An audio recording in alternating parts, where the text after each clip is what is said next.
আরে রমেন, কবে এলি রে? দেখেই তো চমকে গেলাম। এই শহরে ধুলোবালি জেরে আজ গ্রামে ফিরেছিস নাকি? হ্যাঁ দাদা, কাল রাতে এসেছি।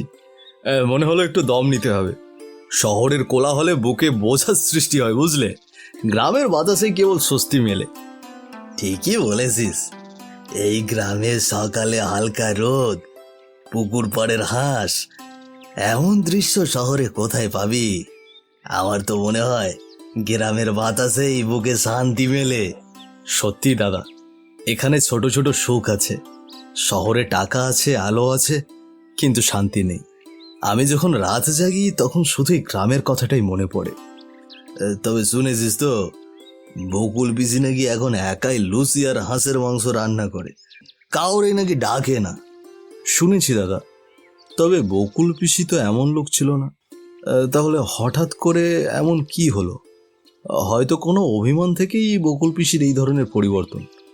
আমাদের উচিত ওনাকে নিয়ে হাসি ঠাট্টা না করে বরং ওনাকে বোঝার চেষ্টা করা। তুই ঠিক বলেছিস। আমি আগে দেখতাম পিসি কত যত্ন করে সবারে খাওয়াতো। সেই হাতের লুচির স্বাদ আজও ভুলিনি রে। হঠাৎ পিসির এই পরিবর্তন দেখে বেশ অবাকই লাগছে। দাদা, মানুষ বয়স হলে এমনি একাকিত্বে ভোগে, তখন একটু চায় তাকে কেউ বুঝুক। কিন্তু পিসির তো বোঝার মতো কেউ নেই। আসলে পিসিকে বোঝার মতো কেউ নেই। শুনেছি একটা ভাইপো আছে, সে নাকি প্রয়োজন ছাড়া পিসির কাছে যায় না। যেই কারণে যদি অভিমান থাকে, সেইটা আমাদের আন্তরিকতায় ভাঙতে হবে, বুঝলি? শহরে থাকতে থাকতে আমি একটা শিক্ষা পেয়েছি, অন্যকে বিচার করবার আগে তার জায়গায় নিজেকে বসিয়ে ভাবতে হয়। পিসি নিশ্চয়ই কারোর জন্য কষ্ট পেয়ে এমন হয়েছে। তোর ভাবনা সত্যি রে। চল আমরা পিসির কাছে যাই, পিসির অভিমান ভাঙি। পিসির বাড়ি ঢুকে বলবো, পিসি তোমার রান্না কতদিন খাই না, কি দারুণ তুমি রান্না করো, খুব খেতে ইচ্ছে করছে পিসি। দারুণ কথা দাদা। এমন প্রশংসা শুনে পিসি আর অভিমান করে থাকতে পারবে না। আবার আমি এতদিন শহরে ছিলাম, তাও পিসিকে ভুলিনি। এটা দেখে পিসি কিন্তু আরো খুশি হবে। ঠিক বলেছিস। তবে মনে রাখিস, পিসির এখন সবার উপর অভিমান, তাই আমাদের তার সাথে ভালো ব্যবহার করতে হবে, যেন সেটা কোমল হয়। পিসির মনের ক্ষত কিন্তু এত সহজে যাওয়ার না, তাই পিসি রাগ করলেও করতে পারে, বুঝলি? হ্যাঁ তাই তো, রাগ দেখালেও আমাদের মেনে নিয়ে সুন্দর করে বুঝিয়ে তার মন জয় করতে হবে, নয়তো পিসিও কষ্ট চেপে একা একা শেষ হয়ে যাবে। তাই আমাদের পিসির কাছে যাওয়াটা উচিত। তাহলে ঠিক হলো, কালই আমরা একসঙ্গে পিসির বাড়ি যাব। তুই শহরের মানুষ, আমি গ্রামের, এই দুইজন মিলেই পিসির মন ভালো করবো, বুঝলি? কি রে পদ্মা, এবার পুজোর সারাটা দিন কি কি কাজ করবি ভেবেছিস? মণ্ডপ সাজাতে তো সবাইকে হাত লাগাতে হবে। সবাই কি সবার কাজটা ঠিক করে নিয়েছে? হ্যাঁ ভেবেছি। তবে আমি শুনেছি চন্দনদার মুনিরা মণ্ডপের ফুল সাজ দেখবে। আমরা দুজনে থালা পাত্র আর রান্নার দায় নেব। হ্যাঁ, এমন ছোটখাটো কাজ ভাগ করে নিলে ভালো হবে। আর তুই বলেছিলি না নতুন শাড়ি পরবি, তা নতুন শাড়ি কই? শাড়িটা কিনেছিস? এবছর তো পুজোতে একটু জমজমাট করতে হবে। শাড়িটা এখনো হাতে আসেনি রে। এই মাসে যা কাজ করেছি তার টাকাও সেইভাবে পাইনি। তবে মাকে বলেছি, মা যদি এখন কিনে দেয় তবেই পাবো। তবে আর চিন্তা কিসের, কাকিমাকে যেহেতু বলেছিস ঠিকই কিনে দেবে। ওরে মায়ের কাছে বায়না করলে মায়েরা তো আর চুপ থাকতে পারে না। তাই বলেই তো নিশ্চিন্তেই আসি, মা ঠিকই একটা ব্যবস্থা করবেই। তবে শুনলাম হাটে নাকি খাবারের আকাশ ছোঁয়া দাম। এবার পুজোতে আমাদের কবলে যে কি আছে তা ভগবানই জানে। আরে, এটা তো আমিও শুনলাম, গ্রামের সবাই বলা বলি করছিল। আমি তেমন একটা গুরুত্ব দিইনি। যদি এমনটাই হয় তবে তো গ্রামের মানুষ না খেতে পেয়ে মরবে। হ্যাঁ রে, আমি ওটাই ভাবছি। একে তো গ্রামের মানুষের ঋণের বোঝা সামলাতে সামলাতেই হিমশিম খাচ্ছে। আবার যদি এবার পুজোতে ভাবে জিনিসপত্রের দাম বেড়ে যায় তবে লোকেরা খুব বিপদে পড়বে। হ্যাঁ রে, দোকানিদের কি কোনো মায়া দয়া নেই? গ্রামের মানুষের তো অভাবের কথা সবাই জানে, তবুও এমন করছে। কিন্তু হঠাৎ করে কেন এমন করছে রে? আমার মনে হয় সামনে পুজোর জন্য হয়তো বা হুট করে দাম বাড়িয়ে দিছে। নয়তো আর কোনো কারণ তো আর দেখছি না। কই, আগেও তো পুজো হয়েছে, এমনটা তো আগে কখনো শোনা যায়নি। বরং গ্রামের গরিব মানুষজনের জন্য দাম আরও কমিয়ে রাখতেন। জানি সরু না, এসব ভেবে আমারও খারাপ লাগছে। সারা বছর পর আসে আমাদের পুজো, আর এসব মানুষের নিয়মের জন্য অনেকে ঠিকমতো খেতেও পায় না। কি একটা অবস্থা রে! মানুষের মধ্যে মনুষ্যত্ব বলে আর কিছু নেই, সব টাকার কাছে বিক্রি হয়ে গেছে। আমাদের মতো মানুষরা পুজো আর ভালোভাবে কাটাতে পারবে না। কি আর করবি, আমরা সাধারণ মানুষ, এসব বলতে গেলে তো কেউ আর শুনবে না। মোড়ল মশাই তো পারে একটু এই বিষয়ে কথা বলতে, তাহলেই তো হয়। হ্যাঁ, তাতেই হয়। কিন্তু উনিও তো গ্রামের লোকজনের কাছ থেকে ঋণ আদায় করার জন্য প্রতিদিন লোক পাঠায় গ্রামের মানুষের বাড়িতে। সকাল হলেই তো মোড়লের চেলাপোলার চিল্লাচিল্লি। মানুষ পেট সামলাবে নাকি ঋণ সামলাবে বুঝে উঠতে পারছে না। আরে দুপুর হয়ে গেল গণেশ, সূর্যটা একেবারে মাথার ওপরে দাঁড়িয়ে আছে। এই রোদে দাঁড়িয়ে কাজ করার থেকে আর কষ্টের কি কাহিনী হয় বলতো? হ্যাঁ, ঠিকই বলেছো দাদা। গায়ের চামড়া যেন দগদগে আগুনে পুড়ছে। তবুও আমরা এ কষ্ট সহ্য করছি। কিন্তু চিন্তা হচ্ছে, এই সামনে পুজো আছে, হঠাৎ যদি ঝড় বৃষ্টি শুরু হয় তবে ধানগুলো ঘরে তুলতে পারবো তো? হ্যাঁ, এটাই তো সবচেয়ে বড় ভয়। আকাশ যা দেখছি আর শান্ত আছে। যদি এইরকমই থাকে তবে আশা করা যায় যে ফসল ভালো হবে। কিন্তু একবার যদি ঝড় শুরু হয়েছে, আমাদের সব ফসল পানিতে ডুবে যাবে। তাই বলছি, তাড়াতাড়ি আমাদের কেটে শেষ করে দিতে হবে, বুঝলি? এদিকে আর একটা চিন্তা, এই বাচ্চা কাচ্চারা জামা কিনে দেওয়ার বায়না করছে। মেলা থেকে পুতুল বাঁশে চাইবে, জামা কাপড় চাইবে। বলতো কোথা থেকে এসব জোগাড় করি? আরে আমার বাড়িতেও তো একই অবস্থা। আমার আমার মেয়েটা 1 মাস আগে থেকে বায়না শুরু করেছে। বলে, বাবা বাবা, এবছর আমার জন্য লাল শাড়ি আনবে। এখন আমি এত কিছু কি করে সামলাই বল? তাই তো, এই ছেলে মেয়েরা কিছুতেই বোঝে না। তাদের চোখে পুজো মানে নতুন জামা, লুচি, হাঁসের মাংস। কিন্তু আমাদের অবস্থা কি ওরা জানে? এবছর মনে হচ্ছে লুচি মাংস খাওয়ানোই মুশকিল হয়ে যাবে, বুঝলি? আমার ছেলেটা তো হাটে গেলে মিষ্টির দোকানের সামনে দাঁড়িয়ে থাকে। বলে, বাবা, পুজোর দিনে সন্দেশ খাওয়াবে না? কি করে যে মনে জোর রাখি গণেশ, ভাবলেই কষ্ট হয়। আমাদের অবস্থাও একই রকম। যতই কষ্ট হোক, পুজোতে যদি ওদের মুখে এক টুকরো হাসি ফুটাই দিতে না পারি, তবে তো আমাদের সব কষ্ট বৃথা যাবে, তাই না? ঠিকই বলেছিস। ধানগুলো যেন একটু সময় দেয় আমাদের। সব ঘরে তুলি, তারপর না হয় ঝড় আসুক, তাও ক্ষতি নেই। অন্তত পক্ষে পুজোর আগে একটু বাচ্চাদের মুখে হাসি ফোটাতে পারি যেন। সবই ভগবানের ভরসা। আরে দাঁড়া, একটু বিশ্রাম নিয়ে আবার কাজে নামি আমরা। সূর্য যতই মাথার ওপর আসুক, ধান কেটে তো ঘরে তুলতেই হবে নাকি? আরে গোপাল, এই কি এমন হলো বলতো? পুজোর আগে হঠাৎ করে এত সব জিনিসের দাম বেড়ে গেল। শুধু বেড়েই যায়নি, এ তো দেখছি আকাশ ছোঁয়া হয়ে গেছে রে। হ্যাঁ রে, আরে একেবারে মাথা খারাপ হয়ে যাচ্ছে। চাল, ডাল, তেল সব কিছুর দাম এত আকাশ ছোঁয়া হয়েছে। এভাবে যদি চলতে থাকে তবে এবছর লুচি আর হাঁসের মাংস খাওয়া তো অনেক দূরের কথা। খেতে পাবো কিনা তার সন্দেহ। শোনো দাদা, আমরা কি ইচ্ছা করে দাম বাড়িয়েছি? বাজার থেকে জিনিসের দাম উঠে এসেছে। এতে যদি আমার কাছ থেকে নিতে হয় তো নাও, না নিতে চাইলে না নাও। আমরা কি শুধু তোমাদের? এই কথা তুই কেমন করে বললি? এতদিন ধরে আমরা তোর কাছে বাজার নিচ্ছি, এখন পুজোর সময় এইভাবে দাম বাড়ালে আমাদের কি হবে বলতো? হ্যাঁ রে গোপাল, আমাদের তো ছেলেমেয়েরা 1 মাস ধরে বায়না করছে জামা কাপড়, মিষ্টি, হাঁসের মাংস, কিন্তু কিছুই তো দিতে পারছি না। তোরা দোকানদাররা যদি এত দাম বাড়িয়ে নিস তাহলে আমরা তো না খেয়ে মরবো রে। আরে হরিদাস দা, গণেশ দা, এত মাথা গরম হয়ে ওঠে কেন?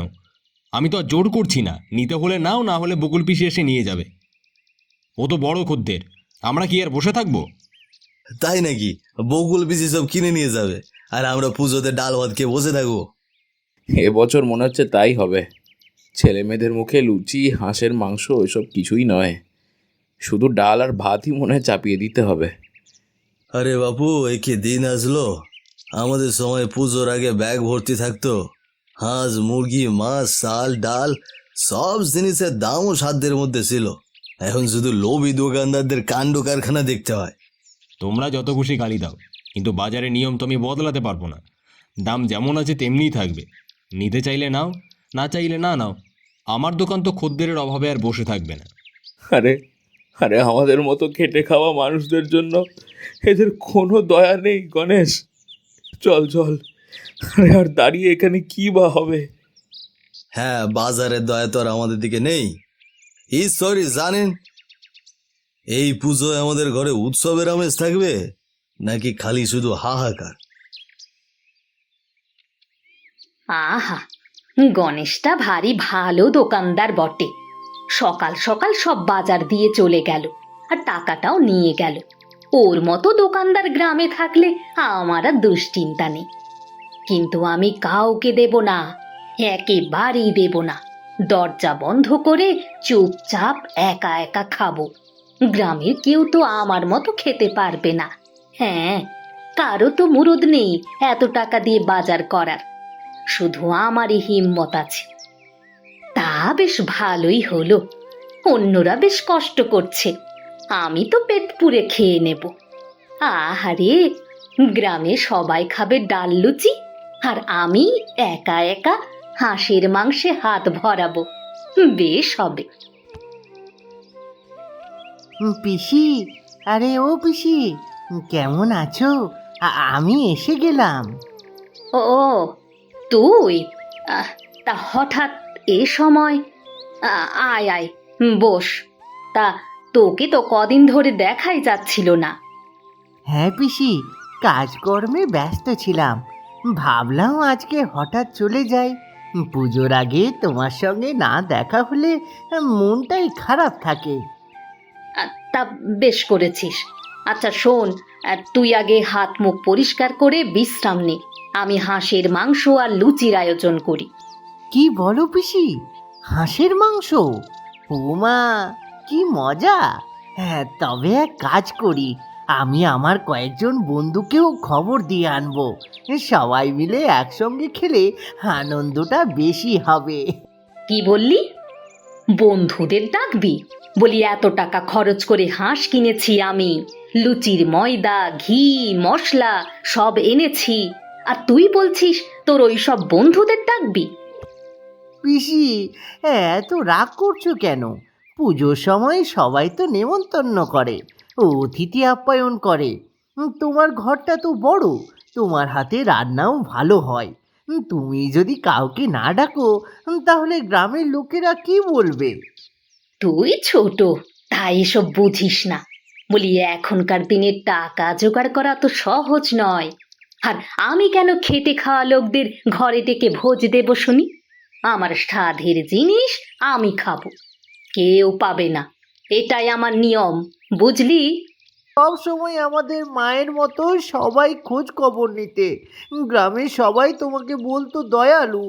আজ তুমি শুধু নিজের কথা ভাবছো। একা একা খাওয়াতে মজা কোথায়?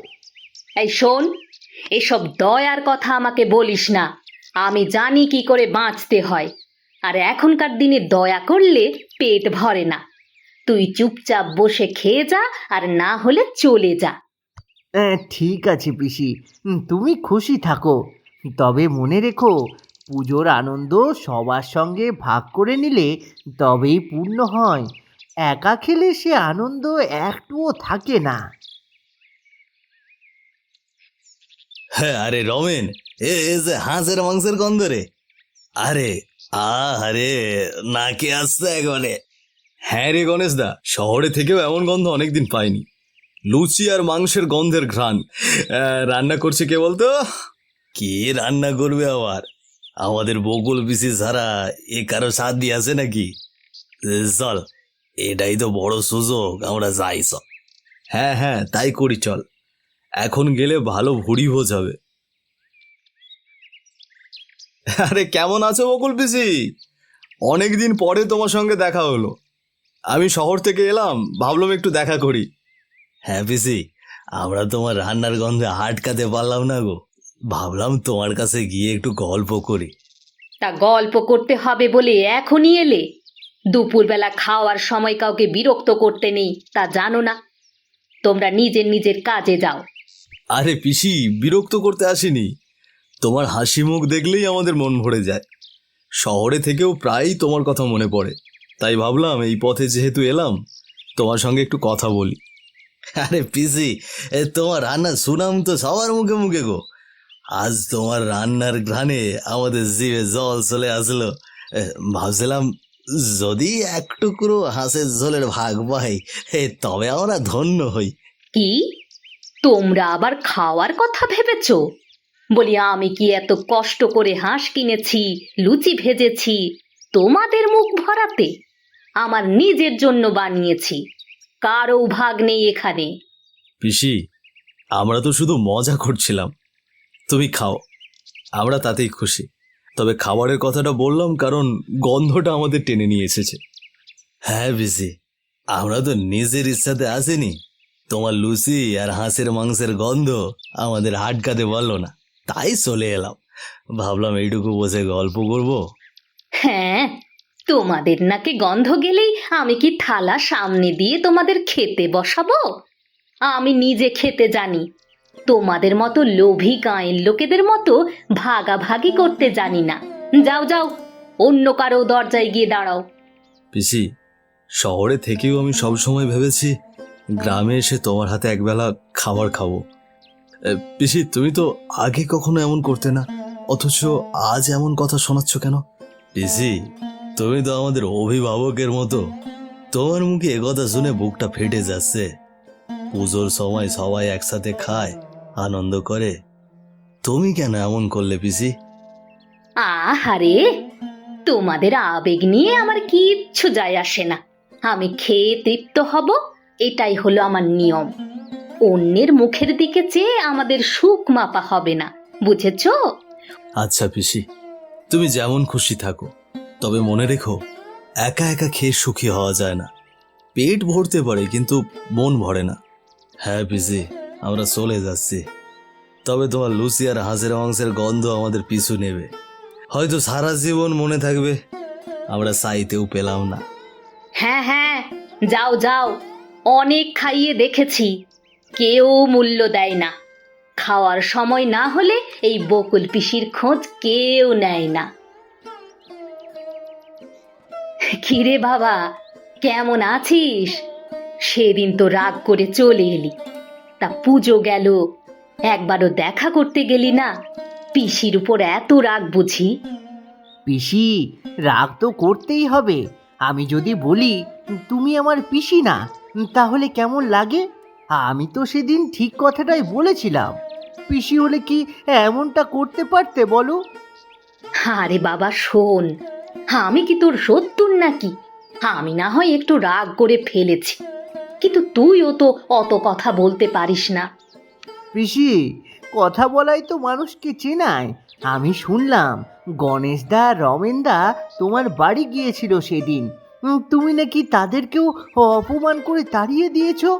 তাই তো বললাম, ছি পিসি ছি, তুমি তো দিনকে দিন নিকৃষ্ট হয়ে যাচ্ছ। কি বললি? কি বললি তুই? আমি নিকৃষ্ট? আমার ঘরে, আমার রান্নাঘরে আমি যাকে খুশি দাওয়াত দেব, যাকে খুশি দেব না, এটা কি আমার ইচ্ছে হতে পারে না? আমি কি কারো কাছে ধার করে খাই নাকি যে সবার মন রাখতে হবে?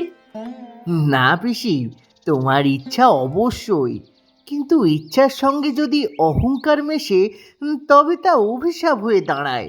পিসি, তুমি তো সবার প্রিয় ছিলে। ছোটবেলায় মনে আছে গ্রামের ছেলেমেয়েরা দল বেঁধে তোমার বাড়ি আসতো, তুমি কচুরি লুচি পায়েস করে সবাইকে খাওয়াতে। তখনকার বকুল পিসি এখন কোথায় হারিয়ে গেল? কিন্তু বাবা, এমনটা হারিয়ে যাওয়ার পেছনেও তো কিছু কারণ আছে নাকি? কারণটা তো তোরা কখনো খুঁজতে আসিসনি বাবা। কি বললে পিসি? তবে কি তুমি কোনো কারণে এরকম বদলিয়েছো? তাই হয়ে থাকি তবে তুমি কেন আমাদের আগে বললে না? হয়তো আমরা সবটা ঠিক করে দিতাম। এই গ্রামের সবাই হলো খাবারের লোভী, কেউ বকুল পিসিকে খাবার ছাড়া মূল্য দেয় না। বকুল পিসি খাওয়াতে পারলে ভালো, আর না খাওয়াতে পারলে ভালো না। তাহলে কি আমি খুব বড় ভুল করে ফেলেছি? হ্যাঁ, তবে শুধু তুই না, এই গ্রামের সবাই লোভী। তুই জানিস, অনেক দিন আগে আমি 3 দিন বিছানায় পড়েছিলাম। আমার বাসা থেকে কোনো রান্নার ঘ্রাণ বাইরে যায়নি, যার কারণে কেউ একবারও ফিরে তাকায়নি আমার বাড়ির দিকে। সত্যি সত্যি বলছো তুমি? যদি সত্যি হতো তবে তুমি একবারও আমাদেরকে ডাকোনি। হ্যাঁ রে, সত্যি। আর আমি কি করে ডাকবো? আমি তো বিছানায় পড়েছিলাম।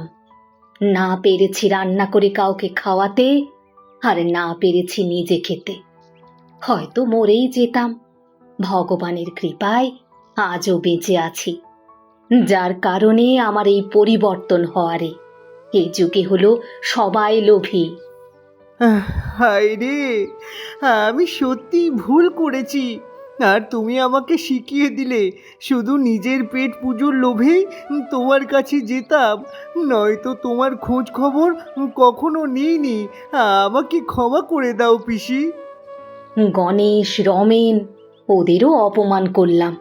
এমনকি তোকেও সেদিন বাড়ি থেকে চলে যেতে বললাম। এগুলো হলো তোদেরকে শিক্ষা দেওয়ার জন্য। বুঝেছিস বাবা? ভুল হলে তার প্রায়শ্চিত্ত আছে পিসি। তুমি আমাকে সহ পুরো গ্রামবাসীকে ক্ষমা করে দাও। সবাই সবার ভুলটা বুঝতে পারবে আশা করি। আমি আমি সকলকে বুঝিয়ে দেব পিসি।